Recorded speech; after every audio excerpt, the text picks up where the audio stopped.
दोस्तों, जैसे हम आम के पेड़ से एक्सपेक्ट करते हैं कि हमें फल मिलेंगे समय समय पर, बिल्कुल वैसे ही स्टॉक मार्केट में भी हमें अपने इन्वेस्टमेंट को ग्रो करने का समय देना पड़ेगा। हमें उससे फल मिलने के लिए कुछ ना कुछ समय देना पड़ेगा मार्केट को। हम इन्वेस्टर्स क्या करते हैं, जैसे ही स्टॉक रूपी पेड़ को लगाते हैं स्टॉक मार्केट में, यानी कि स्टॉक को बाई करते हैं, हम ये सोचते हैं कि वो हमें अगले 2-3 दिनों में ही फल देने लगेगा। मार्केट में स्टॉक जैसे 5% 10% नीचे चला जाता है, हम पूरे के पूरे पेड़ को काट देते हैं, यानी कि स्टॉक को सेल कर देते हैं।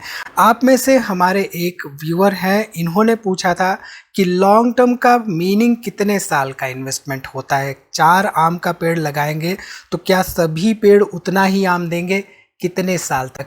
इसी के अराउंड हम वीडियो में समझने की कोशिश करेंगे कि लॉन्ग टर्म इन्वेस्टमेंट वाकई में क्या होता है, और जब भी हम आम का पेड़ लगाते हैं तो हमें रिटर्न्स मिलने में कितना समय लग सकता है। नमस्कार दोस्तों, मैं उमेश त्रिपाठी आपका स्वागत करता हूं स्टॉक फॉर रिटेल पर, स्टॉक मार्केट से जुड़ी एक नई जानकारी के साथ। देखिए, स्टॉक मार्केट में हम अपना पैसा इन्वेस्ट करते हैं, यानी कि मार्केट को देते हैं, और हम एक्सपेक्ट करते हैं कि हमें वहाँ से कुछ ना कुछ वापस मिले, कुछ ना कुछ रिटर्न्स मिले।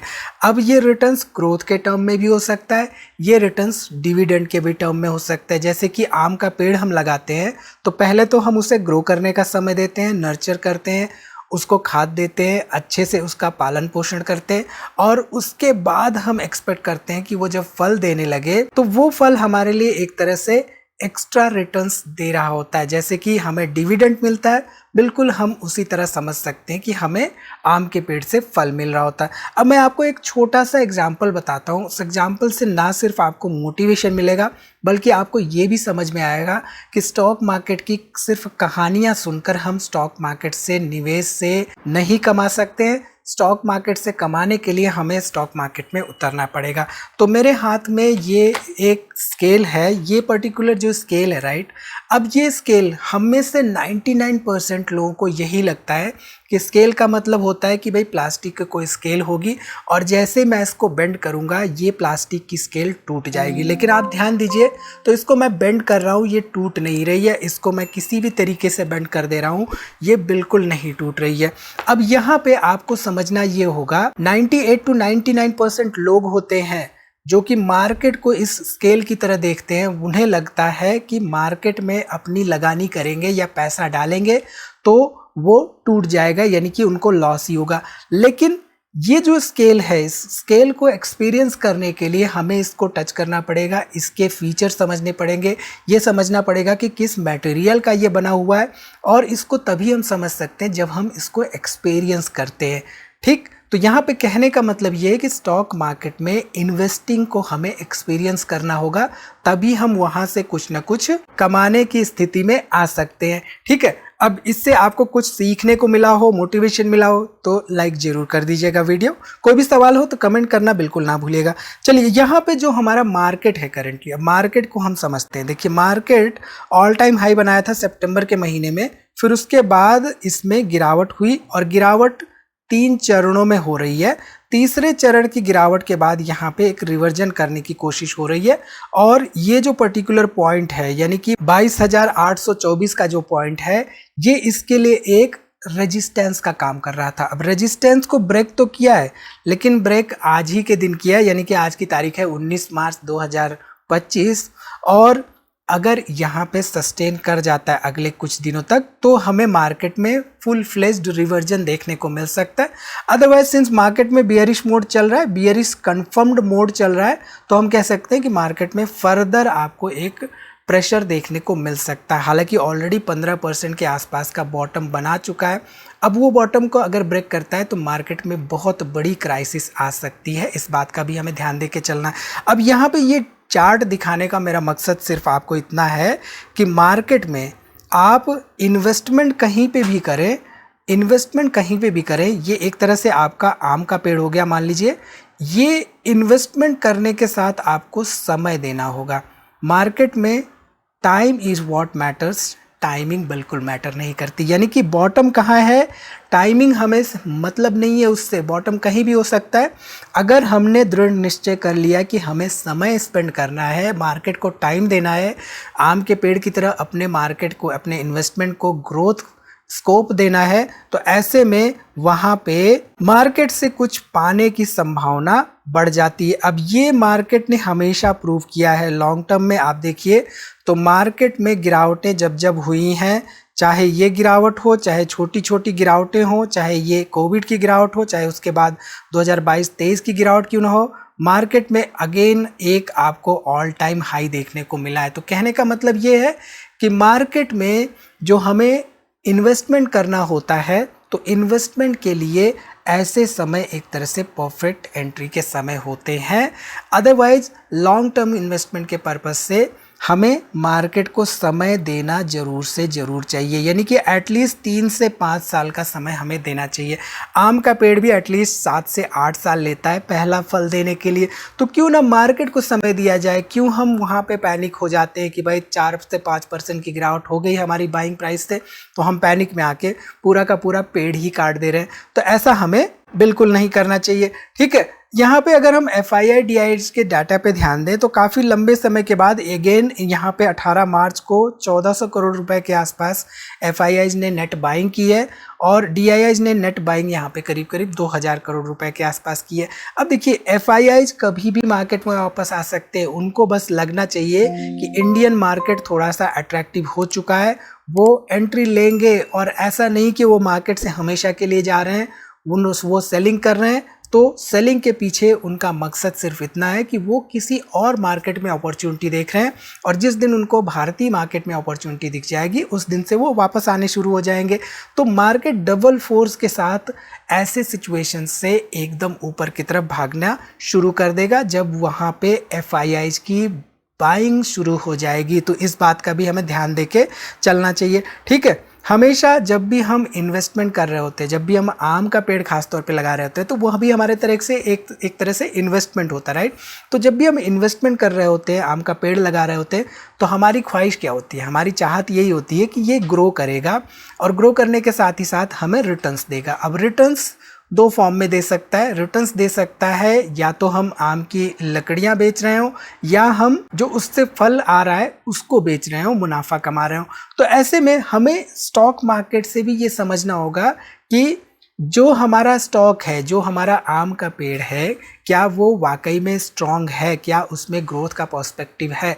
तो हमें पूरी की पूरी तरह से एनालिसिस करनी होगी और ये देखना होगा कि जिस स्टॉक को हम आम रूपी पेड़ की तरह ले रहे हैं वो क्या आगे चलकर हमें वाकई में आम रिटर्न्स में देगा या नहीं। तो उसके लिए हम बेसिकली फंडामेंटल स्टडी करते हैं। हम ये देखते हैं कि कंपनी का जो बैकग्राउंड है, जो बिजनेस है, वो सॉलिड है या नहीं, कंपनी के फंडामेंटल सॉलिड है या नहीं। तो यहाँ पे अगर हम ध्यान दें तो जो हमारा निफ्टी 50 का प्राइस टू अर्निंग रेशियो का डाटा है, आप देखिए 18 मार्च 2025 को करीब करीब 20 के आसपास प्राइस टू अर्निंग रेशियो है। पीवी रेशियो यहाँ पे 3.4 के आसपास है। तो ऑल इन ऑल हमें क्या समझ में आ रहा है इससे, मार्केट का जो फंडामेंटल्स है बहुत ज़्यादा ओवर वैल्यूड नहीं है, यहाँ पे अंडर वैल्यूड के आसपास हमें देखने को मिल रहा है। कुछ दिन पहले ये 20 के नीचे भी जा चुका है। तो ऐसे में हम कह सकते हैं कि एक समय ऐसा था 2008-2009 में क्या हुआ था कि 12-13 के आसपास प्राइस टू अर्निंग रेशियो था। कोविड के समय पे भी देखें तो 20 से कम के प्राइस टू अर्निंग रेशियोज हमें देखने को मिल रहे थे, 15 के आसपास देखने को मिल रहे। तो ऐसे में कहने का मतलब ये है कि फंडामेंटल्स बहुत ज़्यादा मैटर करता है जब भी हम एनालिसिस कर रहे होते हैं, ये पता लगाने की कोशिश कर रहे होते हैं कि हमारा जो इन्वेस्टमेंट है वो हमें रिटर्न्स दे सकता है या नहीं। देखिए हमने आम के पेड़ के साथ तुलना की, राइट, स्टॉक मार्केट की। तो देखिए जब हम आम का पेड़ लगाते हैं तो हमारी एक्सपेक्टेशन क्या होती है कि वो ग्रो करेगा, और इसके साथ ही साथ जब हम कोई स्टॉक बाई करते हैं तो हमारी एक्सपेक्टेशन ये होती है कि वो भी ग्रो करेगा। अब ग्रो करेगा, आम के पेड़ को ग्रो करने के लिए आपको समय देना होता है, राइट। बिल्कुल इसी तरह हमें स्टॉक को ग्रो करने के लिए समय देना होगा, एटलीस्ट 3 से 5 साल देना होगा, तब जाके उसमें हमें फल मिलने शुरू होंगे। तो कहने का मतलब ये है कि पेशेंस बहुत ज़्यादा ज़रूरी है जब भी हम लॉन्ग टर्म इन्वेस्टमेंट के तहत इन्वेस्टिंग डिसीजन मेकिंग कर रहे होते हैं। इसके साथ ही साथ जैसे ही हम आम का पेड़ लगाते हैं तो कुछ बाहरी फैक्टर्स होते हैं जिनको कि हमें ध्यान में रखना होता है। हमें देखना होता है कि भाई फर्टिलाइजर्स हम कौन सा इस्तेमाल कर रहे हैं। इसके साथ ही साथ हमें ये देखना होता है कि वेदर कैसा है, सॉइल की क्वालिटी कैसी है, और पेस्ट, कहीं पे पेस्ट का आक्रमण तो नहीं हो रहा है, तो हमें पेस्ट कंट्रोल भी करना होता है। तो बिल्कुल इसी तरीके से जब हम स्टॉक मार्केट में स्टॉक रूपी आम का पेड़ लगा देते हैं तो हमें उसको भी नर्चर करना होता है। और जो एक्सटर्नल फैक्टर्स हैं, जैसे कि अभी हमें बहुत सारे टैरिफ वॉर्स दिख रहे हैं और साथ ही साथ वॉर की सिचुएशन दिख रही थी कई कंट्रीज के बीच में, उन सब पे भी नज़र बना के रखनी होती है। यानी कि इकोनॉमिक सिचुएशंस कैसी है, इंडस्ट्री ट्रेंड कैसे हैं, ओवरऑल सेक्टर कैसा परफॉर्म कर रहा है, सेक्टर का क्या ट्रेंड है, इन सब की स्टडी अच्छे से करनी होती है ताकि हम ये कैलकुलेट कर सकें कि वो स्टॉक के ओवरऑल ग्रोथ को इम्पैक्ट कर सकता है या नहीं। इसके साथ ही साथ हार्वेस्टिंग बहुत इंपॉर्टेंट फैक्टर है। हार्वेस्टिंग क्या करते हैं, मान लीजिए हमने आम का पेड़ लगाया, 7-8 साल के बाद वो फल देने लगा, तो हमें वो फल को हार्वेस्ट करने में मज़ा आता है, राइट। बिल्कुल इसी तरीके से स्टॉक मार्केट में क्या होता है कि ग्रोथ होती है। जब मान लीजिए हमने कोई स्टॉक में इन्वेस्टमेंट कर दिया, 6-7 साल 8 साल के बाद हमें वहाँ से रिटर्न्स मिल रहे हैं, कुछ समय के बाद हमारी एक्सपेक्टेशन ये रहती है कि उससे ग्रोथ तो मिले, स्टॉक्स में एप्रिसिएशन तो हो, साथ ही साथ डिविडेंड भी मिले। तो डिविडेंड को हम एक तरह से मान सकते हैं कि वो हमारा फल है जो हमने इन्वेस्टमेंट किया हुआ है स्टॉक में। तो हार्वेस्टिंग भी मैटर करता है ओवरऑल इन्वेस्टिंग में, ठीक है। इसके साथ ही साथ कंपाउंडिंग के बारे में आपने जरूर से जरूर सुना होगा। अब जब हम आम के पेड़ लगाते हैं तो आम का पेड़ क्या होता है कि कुछ पर्टिकुलर साल में हो सकता है कि हर दूसरे तीसरे साल में हमें फल ना दे, लेकिन जब वो फल देता है तो होता क्या है कि एक समय के बाद हमें एक्सपोनेंशियल ग्रोथ देखने को मिलती है उसके ओवरऑल यील्ड में, यानी कि फल की क्वांटिटी या फल की संख्या बहुत ज़्यादा हो जाती है। तो ऐसे में हम ये एक्सपेक्टेशन कर सकते हैं कि जो हमारा ओवरऑल इन्वेस्टमेंट है वो over period of time grow तो करेगा ही करेगा, साथ ही साथ उसमें कंपाउंडिंग इफेक्ट भी हमें देखने को मिलेगा। उसके लिए हमें समय देना होता है अपने इन्वेस्टमेंट को, ठीक है। तो ऐसे हम कोरिलेट करते हुए एक तरह से देख सकते हैं कि मार्केट में जो हम एक इन्वेस्टमेंट कर रहे होते हैं उस इन्वेस्टमेंट को हमें पूरी तरीके से जज करते हुए, पूरी तरीके से एनालिसिस करते हुए ये पता लगाना होता है कि वाकई में उसमें ग्रोथ पोटेंशियल है या नहीं।